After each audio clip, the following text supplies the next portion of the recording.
भांजा भाग भाग कर मेरे सारे काम करता। मैंने नौकर को छुट्टी दे दी और भांजे को अपने पास रख लिया। रात होती तो अपने भांजे को अपने पास ही सुला लेती, क्योंकि मैं अकेली रहती थी। लेकिन एक रात घर की लाइट खराब हो गई। भांजे को जगाया तो बोला, अब उठ आया है पहाड़ के नीचे। मेरे तो होश उड़ गए। उस रात भांजे ने पूरी रात मेरे साथ अंधेरे में ही एक एक दिन मेरे घर की लाइट खराब हो गई। पति की मीटिंग थी, इसीलिए उन्होंने घर लेट आना था। उसी वक्त मेरी बहन का फ़ोन आ गया। उसने मेरी परेशानी की वजह पूछी तो मैंने बता दी, और साथ में ये भी कहा कि तुम्हारे पति अगर फ्री हो तो उन्हें भेज देना। ये सुनकर वे कहने लगी कि मेरा पति बाज़ार सब्जी लेने गया हुआ है। हाँ, मेरा बेटा समीर घर पर है, उसे लाइट का काम भी आता है। मैं उसे तुम्हारे घर भेज देती हूँ। मेरी बहन ने अपने बड़े बेटे का नाम लिया तो मैंने उसे फ़ौरन कह दिया, हाँ प्लीज़ समीर को भेज दो, अभी मुझे खाना बनाना है और घर में बहुत अंधेरा है। ये कहकर मैंने फ़ोन रख दिया और समीर के आने का इंतज़ार करने लगी। मैं अपने भांजे समीर के बारे में सोचने लगी कि वे बचपन से कितना शरारती हुआ करता था, मेरी नाक में दम कर देता था। मगर अब तो हमारी मुलाकात काफ़ी वक्त के बाद हो रही थी, क्योंकि वे दूसरे शहर चला गया था जहाँ वे पढ़ाई कर रहा था। इसीलिए मैं जब भी बहन के घर जाती थी समीर नहीं होता था, जबकि छोटी बहन भाई मुझे लिपट जाते थे। अभी मैं यही सोचकर मुस्कुरा ही रही थी कि दरवाजे पर बेल बज गई। मैंने दरवाज़ा खोला तो आगे एक हैंडसम सा लंबा चौड़ा नौजवान लड़का खड़ा हुआ था। अरे समीर, तुम तो बहुत बड़े हो गए हो। मैं तो तुम्हें पहचान भी नहीं पा रही हूँ। अपने भांजे को देखकर मैं बहुत ज़्यादा हैरान हो गई थी। ये तो मेरा भांजा हंसकर कहने लगा, और आप भी अब तक वैसी की वैसी हसीन और खूबसूरत हैं। समीर ने फ़ौरन से मुझे अपने गले से लगा लिया। मैं भी उसकी बाहों में समा गई, मगर मुझे उस वक्त एक अजीब सा एहसास हुआ, इसीलिए मैं फ़ौरन उससे अलग हो गई। अरे आप तो अपनी तारीफ सुनकर शर्मा ही गई। समीर हंसने लगा। मैंने कहा, ऐसी हसीन और कैसी तारीफ, तुम्हारी माँ और मुझ में 3 साल का फ़र्क है। ये सुनकर समीर ने मुझे हैरानी से देखा, लेकिन मेरी माँ तो बूढ़ी लगती है। ये सुनकर मैंने उसका कान पकड़ लिया। अब ये बात तुम्हारी माँ को बताती हूँ। मेरी ये बात सुनकर वे हंसने लगा और कान पकड़कर माफ़ी मांगी। अच्छा, जल्दी से काम पर लग जाओ। मैंने उसे ड्राइंग रूम में खड़ा कर दिया और खुद किचन में आ गई। वे अपना काम करने लगा, जबकि मैं सोचने लगी कि आज क्या पकाऊं, क्योंकि आज तो समीर भी आ चुका था और मैं सोच रही थी कि मेरा भांजा कई दिनों बाद मेरे घर आया है तो उसे कुछ अच्छा सा बनाकर खिलाऊंगी और उसे खाए बगैर नहीं जाने दूंगी। मगर उसी वक्त लाइट आ गई। मैं जल्दी से ड्राइंग रूम में आ गई और कहा, तुम तो वाकई इस काम में माहिर हो। मैंने उसे शाबाशी दी। इस वक्त लाइट चली गई और गुप्त अंधेरा हो गया। मैं किचन में भी नहीं जा सकती थी, इसीलिए मैं दोबारा लाइट ठीक होने का इंतज़ार करने लगी। तभी अचानक मुझे किसी ने पीछे से छुआ तो मैं हैरान रह गई थी। अचानक ही उस वक्त लाइट आ गई। मैंने देखा कि समीर के पीछे मेरे पति भी खड़े थे। मैं उन्हें देखकर हैरान रह गई। अरे आप कब आए? आपको तो मीटिंग में जाना था। आपकी मीटिंग नहीं हुई? मेरी बात सुनकर उन्होंने कहा, बस अभी आया हूँ। लाइट नहीं थी तो तुम लोगों ने मुझे अंदर आते हुए नहीं देखा। ये सुनकर मैंने उनसे कहा, मत पूछिए, इस लाइट ने मुझे सुबह से परेशान किया हुआ है। ये सुनकर समीर कहने लगा, अब लाइट ठीक हो गई है, बेफिक्र हो जाएं। ये कहकर वे बाहर की तरफ जाने लगा। तभी मैंने उसे पीछे से पुकारा और कहा कि तुम कहाँ जा रहे हो? समीर, खाना खाकर जाना। ये सुनकर वे कहने लगा, खाना एक दोस्त के साथ खाऊंगा, आपके साथ फिर कभी। ये कहकर वे चला गया, जबकि मेरे पति कमरे की तरफ बढ़ गए थे और मैं हैरान और परेशान यही सोच रही थी कि नोचने वाला हरकत मेरे साथ किसने की थी? समीर ने, ये मेरे पति ने। इसके ठीक 2 दिन बाद समीर मेरे घर पर था। वे मेरे लिए कुछ कपड़े लाया था जो मैंने एक टेलर को दे दिए थे। मैं वहाँ से ला ना सकी। मेरी बहन के कपड़े भी वही टेलर सीता था, इसीलिए समीर अपनी माँ के कपड़े लेने गया तो मेरे कपड़े भी ले आया। मैंने उसका धन्यवाद किया तो वे कहने लगा, आज खाना खाकर जाऊँगा, इसीलिए कोई धन्यवाद नहीं। ये सुनकर मैं फ़ौरन किचन की तरफ आ गई और उसकी पसंद का खाना झटपट बनाकर तैयार कर दिया। मैं बाहर आई तो वे मेरे बेड पर लेटा हुआ था। उसके हाथ में मेरी साड़ी थी, जिसे देखकर वे कहने लगा, लोग इस उम्र में मोटे हो रहे हैं और आप दिन ब दिन हसीन और खूबसूरत होती जा रही हैं। ये सुनकर मैं समझ गई कि वे यकीनन अपनी माँ की बात कर रहा था, क्योंकि वे बहुत मोटी होती जा रही थी। मैंने उसके सर पर एक थप्पड़ लगाया तो उसने मेरा हाथ पकड़ लिया और उसे चूम लिया। उसके बहन भाई भी ऐसे ही करते थे, मगर समीर मुझे बहुत अजीब नज़रों से देखने लगता था। मैंने इस बात को नज़रअंदाज कर दिया। मैंने सोचा कि बड़ा हो रहा है, इसीलिए उसका मुझे प्यार करना अजीब लग रहा है। मैं शीशे के सामने आकर अपने बाल ठीक करने लगी। मैंने खाना बना लिया था, इसीलिए सोचा कि अभी तैयार हो जाती हूँ। तभी समीर मेरे पीछे आया और कहने लगा, मैंने आपको साड़ी पहने कभी नहीं देखा, ये नई साड़ी मुझे पहनकर दिखाइए। ये सुनकर मैंने उसे घूरा। मैं तुम्हारे घर अक्सर साड़ी पहनकर आती थी, याद है? जब मेरी नई नई शादी हुई थी। वैसे भी ये नई साड़ी मुझे एक पार्टी में पहनकर जानी है। ये पार्टी मेरे पति के बॉस ने दी है। ये सुनकर समीर ने बुरा सा मुंह बना लिया और कहने लगा, तब मैं छोटा था, इसीलिए ध्यान नहीं करता था। अब पहनकर दिखाइए, सिर्फ मेरे लिए। ये सुनकर मैंने उसे पीछे धक्का दिया और कहा, तो अब कौन सा तुम बड़े हो गए हो, मेरे लिए तुम अभी भी बच्चे हो। मगर समीर ने ऐसी जल्द पकड़ ली कि मुझे वे साड़ी पहननी पड़ी। हम खाना खाने लगे तो समीर बस मुझे ही देखता रहा और मैं उसे नज़रअंदाज करके खाना खाती रही। उसके बाद समीर रोज़ रोज़ हमारे घर आने लगा। उसे मेरे पति के आने जाने का वक्त मालूम हो गया था, इसीलिए वे उस वक्त आता था जिस वक्त मेरे पति घर पर नहीं होते थे। ये बात मुझे अच्छी नहीं लग रही थी, मगर उसे क्या कहती, वे मेरा अपना ही तो था। लेकिन वे जब जब घर आता था मैं चौकन्ना हो जाती थी। एक दिन समीर घर आया तो मैंने नौकर से लड़ाई हो रही थी। ये नौकर मेरे पति ने रखा था और इससे हम बाहर के काम करवाते थे। हम इसे अच्छी तनख्वाह देते थे, मगर अब ये रोज़ रोज़ नखरे करने लगा था। कभी कहता मुझे गांव जाने के लिए छुट्टी चाहिए, तो कभी कहता कि मेरी तनख्वाह बढ़ा दीजिए। लेकिन काम के वक्त उसे सांप सूंघ जाता था। मैं घर के सारे काम खुद कर लेती थी, लेकिन सिर्फ यही नौकर घर के लिए रखा हुआ था, मगर इसे नखरे ख़त्म नहीं हो रहे थे।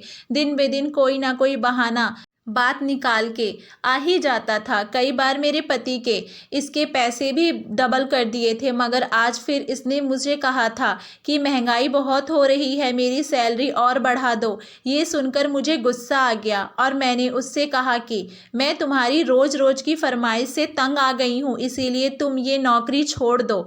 ये सुनकर वे मेरी मिन्नतें करने लगा। तभी समीर आ गया और उसने सुना तो नौकर की पिटाई कर दी। समीर, तुम बीच में मत आओ, ये हमारे घर का मामला है। मैंने समीर को रोकना चाहा, मगर समीर ने नौकर को भगा दिया और कहने लगा, ऐसी घटिया नौकर रखने की ज़रूरत नहीं है, इसकी जगह मुझे बुला लिया करे, मैं आपका हर काम कर दूंगा। समीर की बात सुनकर मैंने उसके सामने पानी का गिलास दिया तो वे पानी पीने लगा। आजकल के बच्चे भी बड़ी जल्दी गुस्से में आ जाते हैं। मैं खुद ही नौकर से बात कर लेती, मगर उसने मेरे नौकर को भी भगा दिया और अब मेरे खातिर नौकर बनने को भी तैयार था। समीर, इस बात को जाने दो। मैं अपने पति से कहूँगी कि वे मुझे नया नौकर रख दे। तुम अपनी पढ़ाई पर ध्यान दो। तुम्हारी माँ को तुमसे बहुत उम्मीदें हैं, तुम बस अपनी पढ़ाई पर ध्यान दो। ये सुनकर समीर कहने लगा, मैंने अभी एक कोर्स कंप्लीट किया है, अभी इसका रिजल्ट आने तक मैं बिल्कुल फ्री हूँ। मैं अब तक आपका नौकर बनने को तैयार हूँ, और वे भी फ्री में। ये कहकर वे हंसने लगा। लेकिन अपने ये बात माँ को नहीं बतानी है। समीर की बात सुनकर मैं चौंक गई, क्योंकि वे मेरी माँ हैं। उन्हें अच्छा नहीं लगेगा कि उनका बेटा किसी का नौकर बन जाए। ये सुनकर मुझे भी हंसी आ गई।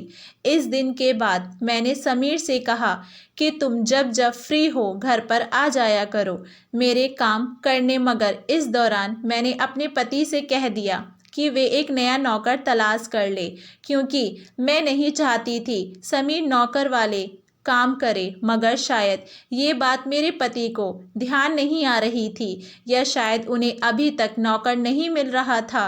तभी तो कई दिन तक नौकर नहीं आया और समीर बेचारा ही सारे काम करता था। एक दिन मैं फ्री थी तो सोचा कि बहन के घर चली जाऊं। वहां गई तो उसके दोनों बच्चे मुझे देखकर खुश हो गए, लेकिन समीर घर पर नहीं था। मैंने बहन से पूछा तो वे कहने लगी समीर घर पर नहीं है, पता नहीं सारा सारा दिन कहाँ आवारा की तरह फिरता रहता है। कोर्स भी कंप्लीट कर लिया है तो खुद को पढ़ाई से समझा रहा है। मैंने पति से कल भी कहा था कि लड़कों को पता रहना चाहिए कि वे क्या कर रहे हैं और कहाँ जा रहे हैं, सारा दिन कहाँ छिपे रहते हैं। ये सुनकर मुझे हैरानी हुई। मैंने कहा तुम्हें समीर ने कुछ नहीं बताया? ये सुनकर मेरी बहन भी चौंक गई। क्या मतलब, क्या नहीं बताया? ये सुनकर मैंने उसे बताया कि आजकल समीर मेरे घर ही होता है। ये सुनकर वे चौंक गई। अच्छा, मुझे ये बात समीर ने नहीं बताई और ना तुमने मुझे कॉल करके बताया। ये सुनकर मैंने बहन से कहा कि मुझे लगा था कि ये बात तुम्हें समीर ने बताई होगी और मैं भी तो आज ही तुम्हारे घर आई हूँ। ये सुनकर मेरी बहन सुकून से हो गई और कहने लगी चलो अच्छा है, मैं तो समीर की वजह से बहुत परेशान थी। पति मेरे काम के सिलसिले में बिजी रहते हैं और मुझे इस मोटापे से तंग करके रख दिया है, वरना तुम्हारे घर आती तो ये बात मुझे भी पता चल जाती। खैर, ये भी ठीक ही है कि वे आवारा दोस्तों के साथ तो नहीं रहता और उसके साथ पढ़ाई की बजाय अपनी मौसी के घर चला जाता है। तुम उसका ख्याल रखा करो। मेरी बहन बेफिक्र हुई तो मैं उसे कहने लगी कि अपना ख्याल रखा करो, तुम्हारा वजन बहुत ही बढ़ रहा है। इस दिन मैं बहन के घर से खाना खाकर आई, मगर जब तक मैं वहाँ रही समीर घर नहीं आया। मैं घर वापस आई तो पति की कॉल की। उसने कहा कि मैं घर देर से आऊँगा। ये सुनकर मैं सुकून से हो गई, मगर मैं जैसे ही अपने कमरे में आई हैरान रह गई। सामने मेरे बेड पर समीर सो रहा था। वे गहरी नींद में था, इसीलिए मैंने उसे जगाना सही नहीं समझा। उधर मेरी बहन का मैसेज आया कि अभी तक समीर नहीं आया। मैंने समीर की वीडियो बनाई और बहन को उसने मुझसे कहा कि मैं एक ज़रूरी काम के सिलसिले में शहर से बाहर जा रहा हूँ, दरवाज़ा लॉक करके सो जाओ। ये सुनकर मैं बेफिक्र हो गई। ऐसा पहले भी कई बार हुआ था, इसीलिए मैं पहले भी घर में अकेली रह चुकी थी, लेकिन आज तो घर पर समीर भी मौजूद था। इसीलिए मैं बेफिक्र होकर दूसरे कमरे में आ गई और मुझे नींद आ गई। मैं सुबह जागी तो समीर के कमरे में जाकर देखा वे अभी तक सो ही रहा था। मैंने उसे हाथ लगाया तो चौंक गई, क्योंकि उसे बहुत तेज़ बुखार था। मैंने उसे नींद से जगाया तो उसने मुझसे कहा कि मेरे सर में बहुत दर्द है। मैंने डॉक्टर को कॉल की और उसके लिए चाय बना लाई। मैं समीर का सर दबाने लगी। मुझे आप बहुत अच्छी लगती हैं, मेरा दिल करता है कि मैं हमेशा आपके पास रहूं। समीर बेहोशी में भी अजीब बातें बोल रहा था। ये मेरी बहन का बेटा था। मैंने इसका माथा चूम लिया। रब ने मेरी झोली खाली रखी थी, लेकिन मेरी बहन की झोली बच्चों से भर दी थी। उन बच्चों को मैं अपनी औलाद समझती थी, लेकिन इसीलिए समीर को बुखार में देखकर मैं भी तड़प गई। डॉक्टर आए तो उसने समीर को दवाई दे दी और वे शाम तक लेटा रहा। इस दौरान मैंने अपनी बहन को ये बात बताई तो वे फौरन मेरे घर आ गई। समीर कुछ देर पहले मुझसे बातें कर रहा था, मगर माँ को देखकर उसने अपनी आंखें बंद कर ली और सो गया। उसकी माँ ने कहा कि समीर अब घर चलो, तुम्हारे बाबा को भी तुम्हारी फिक्र हो रही है, मगर समीर ने कोई जवाब नहीं दिया।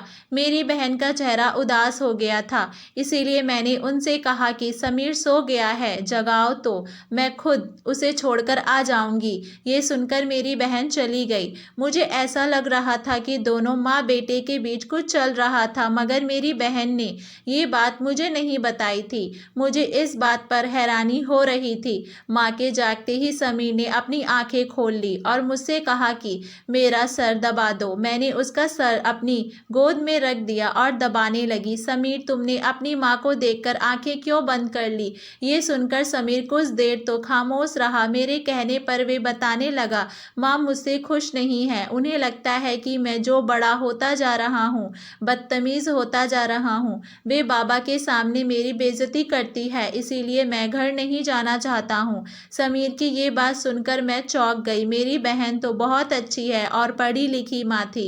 वे ये बात जानती थी कि बच्चों के साथ कैसे बर्ताव करना चाहिए, मगर समीर तो कोई और ही कहानी सुना रहा था। इसीलिए मैंने समीर से कहा कि वे तुम्हारी माँ है, इसीलिए तुम्हारी परवाह करती है और चाहती है कि तुम अपनी ज़िंदगी बर्बाद ना करो, वक्त बर्बाद मत करो। ये सुनकर समीर ने अजीब सा मुंह बना लिया और कहने लगा, दूसरों के सामने मेरी बेइज्जती करके उन्हें लगता है कि वे मेरी परवाह करती हैं। समीर की बात सुनकर मैं समझ गई कि दोनों माँ बेटे के बीच में कोई गलतफहमी हो गई थी। मैंने सोचा कि मुझे उन दोनों के आमने सामने बैठकर बात करनी चाहिए थी, क्योंकि समीर अभी बच्चा है, वे बिगड़ सकता था। लेकिन मुझे बात करने का मौका ना मिल सका, क्योंकि अगले दिन समीर तो चला गया।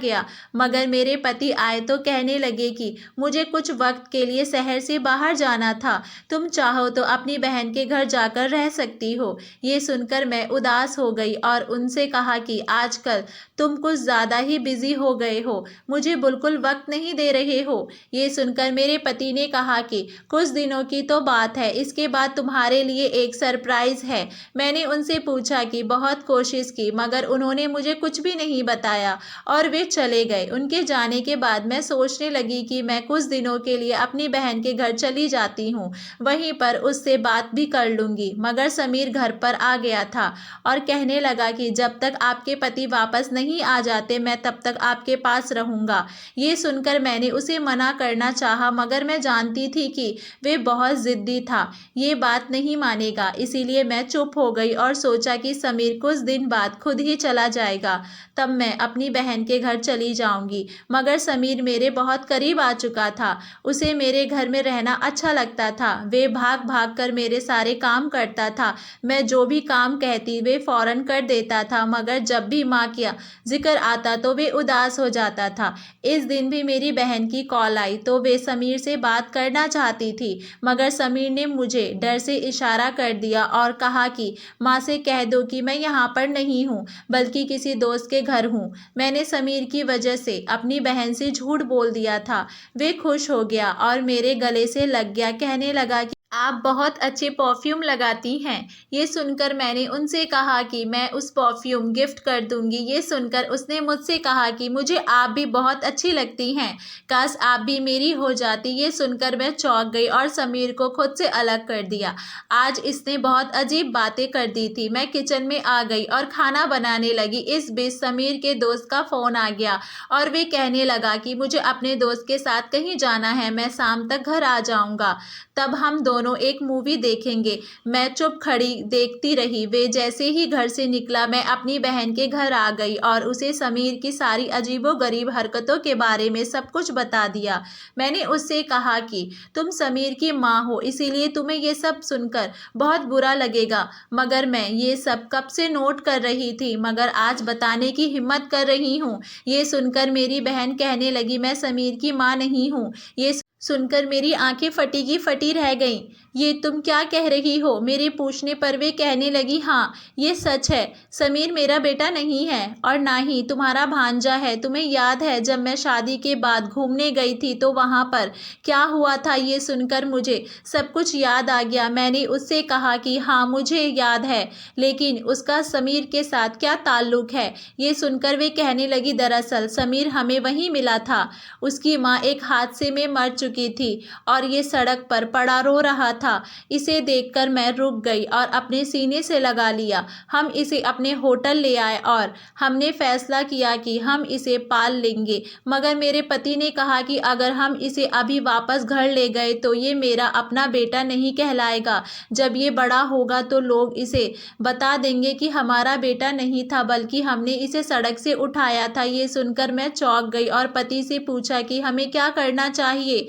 तब मेरे पति ने मुझसे कहा कि मैं सबको बता देता हूँ कि तुम यहाँ आकर प्रेग्नेंट हो गई हो और तुम्हें डॉक्टर ने लंबे सफ़र से मना किया है, इसीलिए हम वापस नहीं आ रहे।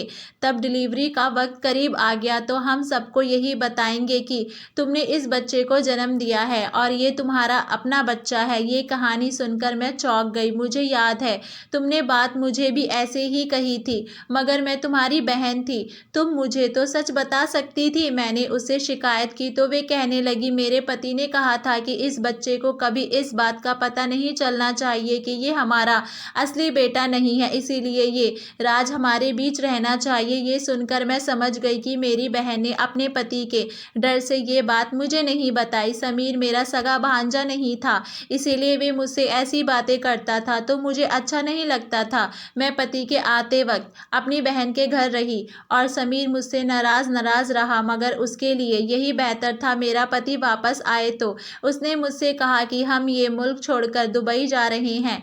ये सुनकर मैं दुबई आ गई और यूं समीर हमसे हमेशा के लिए दूर हो गया। धन्यवाद दोस्तों।